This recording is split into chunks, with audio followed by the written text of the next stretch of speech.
welcome back. Another day, another vlog Monday. Well, we're back. If I sound a bit funny, I've just come from two fillings, so my whole left side of my face is numb. Very weird to be having a chat when I feel like, I guess like the Elephant Man looked in that movie, that old movie. So yeah, very weird. Not much fun. Hate fillings, hate dentists, hate them with a passion. I've had some terrible experiences with them, but nevertheless, we got it done. A little bit to do on today's show. Not a huge amount of tech rolled over from the weekend. There's a heap of reviews and stuff coming out, but nothing really out of the ordinary. No new massive releases or anything over the weekend. She was a pretty subdued sort of a weekend, I guess, in the Techtober sort of a frame of existence. But nevertheless, we got a bit to talk about, so let's get into it. Now, if you didn't get to see the premiere on Friday night, the Startrails and Milky Way video is up live. That's my new video, so that was pretty cool. Very happy with how it turned out. I think I talked to you about Friday about a few of the things with it, and I'm still pretty happy with how it's turned out. I've watched it a few times now. Sort of make sure I always try to watch it a couple of times after I've released it, just to sort of see, as a watcher, to see where I've possibly fallen down and what I can improve on. So I'm pretty happy with it. Obviously, a few things. It's tricky with the M50. It's a small little sensor. It's not really good at night time stuff. Not as good as, say, a full frame. My mate Benny had his Z6, and it was totally different with the going up to like 100,000 ISO and just crazy stuff, what you could do with that. And you could definitely see the picture quality was a lot better, sort of with that noise as well. So, but we'll get there. We're not far away. But 2021, I think, is the year we'll possibly go full frame. It's a lot of money to invest, but see how we go.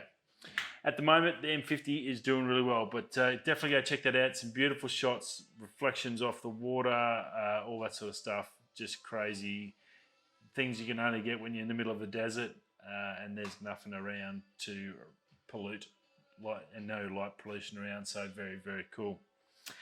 Now, big news out over the weekend. The only real big one was the GM released, well, basically threw out their electric Hummer online. You can actually go online and order it all the way out to 2024. There's 4 models coming. There's the Edition 1, which is out now. Looks pretty nice, actually. They've done a pretty good job to make it look, I guess, to suit the times. It's not that really boxy, square old Hummer frame.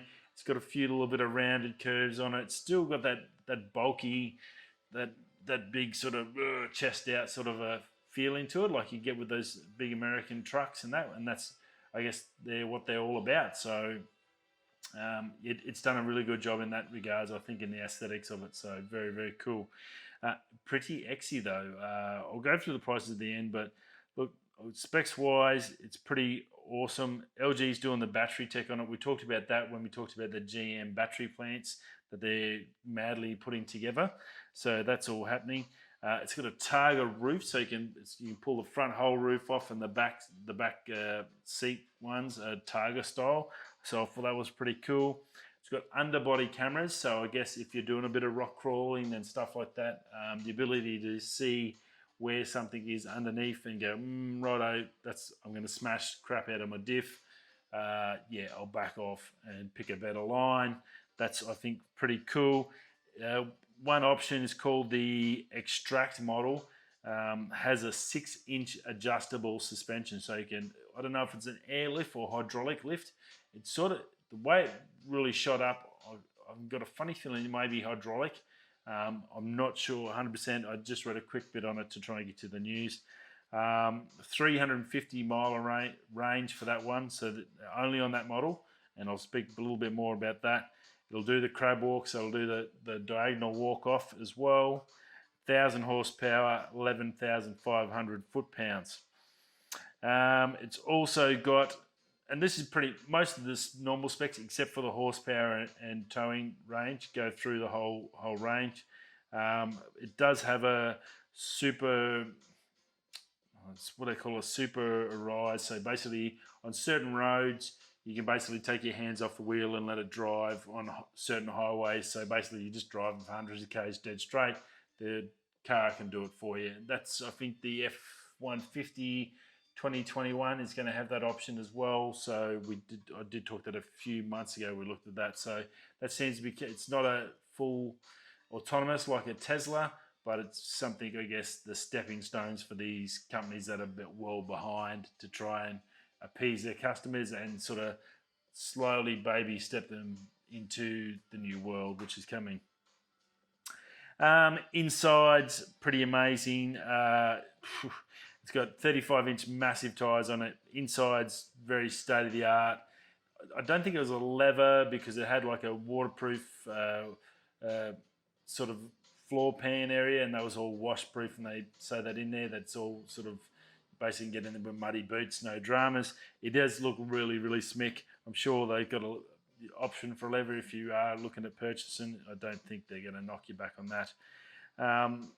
And dash-wise, in your actual dash panel, there's a 12.3-inch LCD screen, and you've got a massive big 13.4-inch touchscreen here out there controlling everything else in the car. So it's definitely on trend with the electric cars, with the basically iPad sort of style control center, and dash is all now going full LED and or LCD displays.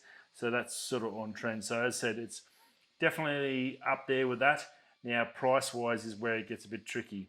Now, this first edition, which is totally sold out, you can't even get one of them. They'll be the first out in 2022, I believe. And then by 2024, the other three models will roll out. So this first one is 113,000 US. So that's 200 grand Australian without all our ridiculous taxes. So you might as well call that 250, 280 Australian if you did get one of them. So mega dollars. Way what it's worth. Definitely I would be paying that. It is going to drop down. There's going to be 99,000, an 89,000 and a 79,000. I'm not sure how they'll differentiate the different packages, but that 79,000 will be the last one, and that'll be in 2024. And the main thing is that it drops off in power. You'll go down from the 350 mile range, drop straight down to 300 at the 99, and then it's 250 miles for the bottom two. And that's the big killer, 200, that range for that dropping right down, that's pretty crazy, I think, for them to sort of do that, because even though they're lower spec models, range is the one that you have to have. That's 250 miles is sort of borderline. I know it's probably going to be a street thing, but then if it's going to be a street one, that's the one you want with all the leather and the nice stuff. The off-road one should be the full thing. So, and that's, I think they've got just the way they've set up the packages a little bit chaotic and doesn't really work out. Now you've only got two motors on the bottom two models, and then the top two models have got three motors, and it's the bottom one will be 250 miles, 625 horsepower. So you drop 375 horsepower, and it's down to 7,400 foot-pound of torque. So you're losing, basically 4,000 foot-pound of torque as well. So it's definitely a big jump from the top to bottom end, but that's $30,000 US, which is just insane difference price on that category. That's a massive thing.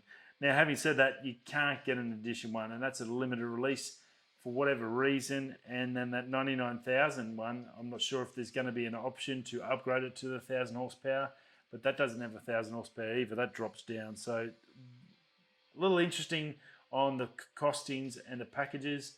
They're saying they're going to make profit on it. They're going to make profit on it, but I don't think they're going to sell too many at that price. Even if you look at the base model 80,000, top of the range F-150, the King Ranch, I think that's about 67,000, let's call 70 grand US with all the fruit. By the time you get it to Australia, converted, compliances, and then the person sells it here, you'll be paying anywhere of 190 to 200 grand. So if you're going to start at 80, you're going to be looking at 200 grand plus for a base model. Just insane. That's just ridiculous for a car. That's like you buy a Porsche for that, or you could go and buy an F-150. So why would you? Why would you get a Hummer? Very crazy. I'm not sure what the Rivian price ranges are going to be, but I would imagine they're going to be a lot cheaper than that. That just seems like just in a they're aiming for the upper echelon. They're obviously not concerned with the mid-range or the blue-collar worker or anyone down. This is only for basically the rich people and mega rich people to blow their money on. So we're not going to probably see too many of them floating around. Great that they're doing it, but just that price is just way out of reach, unfortunately.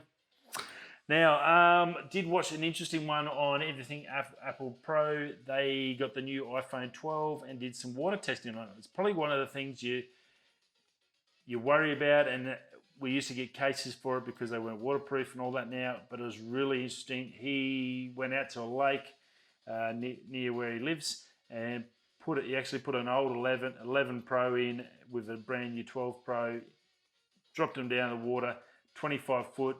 He did multiple levels, like 2 meters, then 3 meters, then down to 6 meters, which is his current rating.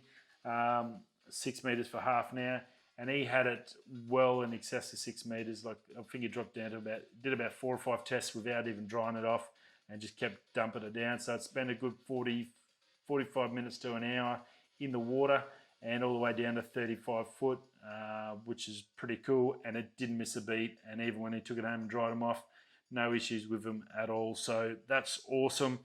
Very, very cool to see that's it. Sort of, I think it's one of those things where you spend that sort of money, and you just get that little bit of peace of mind that if you make one mistake, you're not going to kill yourself or bloody blow $2,000 of your hard-earned money on a friggin' phone that you have to have. So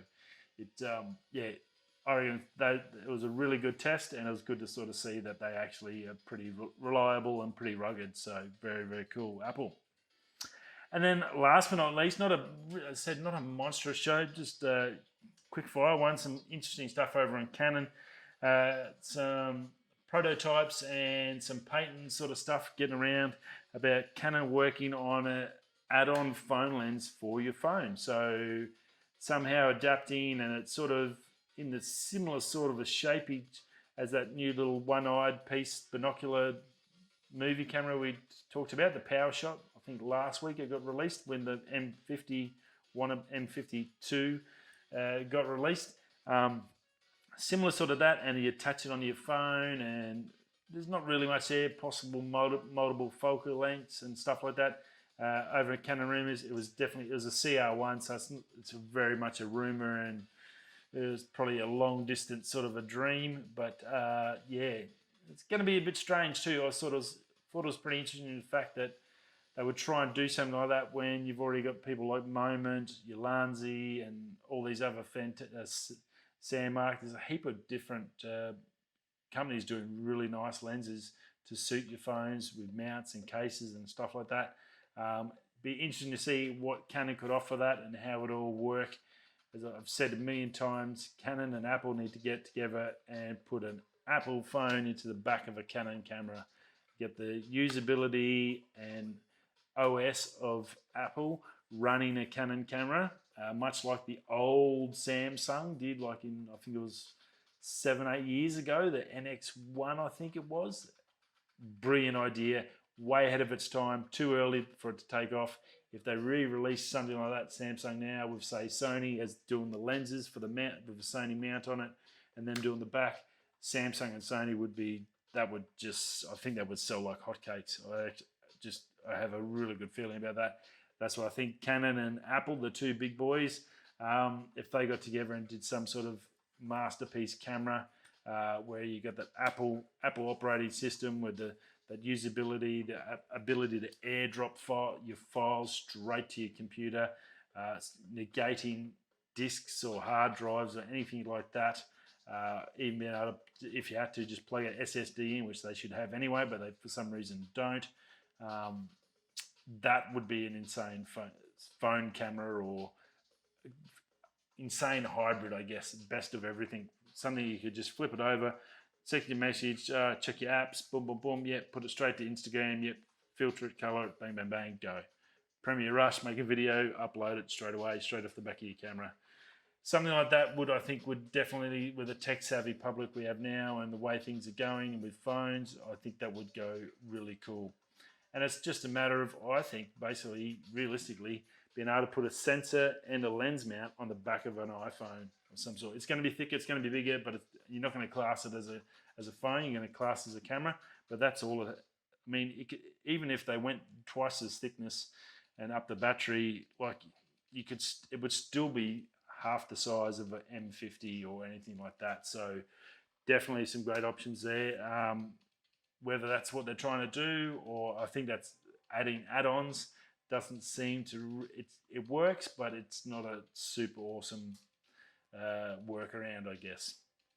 And then last but not least, there's new rumor about some testing of a 8K Super 35 EOS video camera coming out, or getting tested. It's got dual gain sensor, high speed 3D, dual pixel autofocus 2, dual native ISO, Digic DVX, so fastest of autofocus and everything, so full upgrade, 8K 60 frames per second, 12-bit RAW, and a 4K RGB, so that adds some extra green pixels in or something along those lines. 90 frames per second, 12-bit RAW. So pretty funky specs. Again, still just a rumor. It is a rumor that someone's testing this at the moment. How far they're away on in development, whether it's going to be coming, not quite sure. But so with those sort of technologies in there, it sounds like we have an exciting 2021 coming through for Canon. I guess on the full frame market and the video market, us old M series people are sort of left in the lurch, and we're not really getting much sort of love on where we're heading. Canon, can we get a direction? And that's about it. And the other thing, do you like the new setup? I had this sitting over there. I did a bit of a clean up. I thought I'd do that, get all my normal stuff over the bench, cleans the bench up a bit. Yeah, I think it's come up good. Got the lights up there. Got one of my prints that I got done. My big Astro from Pack Saddle, that was pretty cool. Nice little metal print. I've got to find somewhere to put that now. That's come up really nice. That was a very good night. I was stoked that night. Rightio. And that's about it. Very cruisy little Monday. Hope you had a good weekend. Hope today wasn't too harsh at work and you didn't get stuck with too much crap to clean up from the weekend. I will see you all again tomorrow, Tuesday, before I fly back to work. Cool. Rightio. Catch you all then. Stay safe. I'll see you soon. Peace.